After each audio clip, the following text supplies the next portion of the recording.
বিসমিল্লাহির রহমানির রহিম। আসসালামু আলাইকুম। স্টুডিও ফটো পিক্সেলে আবারও স্বাগতম। বরাবরের মতোই আপনাদের সাথে আছি আমি ইউনুস খান। আমাদের সেশন 7 এর আজকের পর্বের topics improve photo clarity.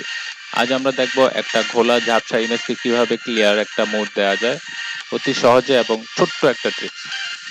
So বন্ধুরা সরাসরি আমরা চলে যাই ফটোশপে। সো বন্ধুরা আমরা চলে আসছি ফটোশপে। এখন ফটোশপে ফাইল ওপেন করব। ফাইল ওপেনের জন্য ফটোশপের ফাইল মেনু থেকে ওপেন, দেন ইমেজ সিলেক্ট করব, দেন ওপেন। ওপেন হয়ে গেছে আমার ফাইল। আমরা যে ইমেজটা ওপেন করছি ইমেজটা ঘোলাটে দেখা যাচ্ছে এবং অস্পষ্ট দেখা যাচ্ছে। আমরা দেখব কিভাবে এই ইমেজটাকে আরো ক্লিয়ারিটি করা যায় ছোট্ট একটা ট্রিক্স। এর জন্য আমরা যাব অ্যাডজাস্টমেন্টে। অ্যাডজাস্টমেন্ট থেকে কার্ভস নিলাম, জাস্ট একটু ডার্ক করে দিলাম।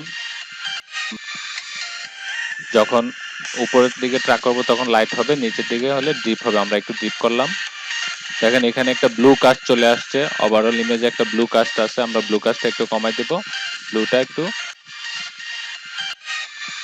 জাস্ট কমাই দিব যেহেতু আমাদের ইমেজে গ্রিন আছে। দেখুন আমি অন অফ করলাম। অতি সহজে একেবারে অল্প সময়ে মাত্র একটা টুলসের মাধ্যমে আমি একটা ছবিকে আনক্লিয়ার বা ধূসর বা ঘোলা একটা ছবিকে ক্লিয়ারিটি দিয়ে দিলাম।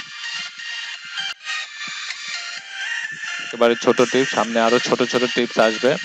যারা ফটোশপে কাজ করবেন তাদের জন্য অনেক গুরুত্বপূর্ণ ছোট ছোট টিপস গুলো আমি দিব। সঙ্গে থাকুন।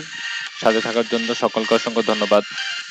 সো বন্ধুরা যারা আমার চ্যানেলে নতুন সবাই অবশ্যই সাবস্ক্রাইব করবেন এবং বেল আইকনে ক্লিক করবেন যেন পরবর্তী ভিডিও নোটিফিকেশন সবার আগে আপনার কাছে চলে যায়, এবং অবশ্যই লাইক করবেন, শেয়ার করবেন সম্পূর্ণ ভিডিও দেখার জন্য এবং সাথে থাকার জন্য সকলকে অসংখ্য ধন্যবাদ।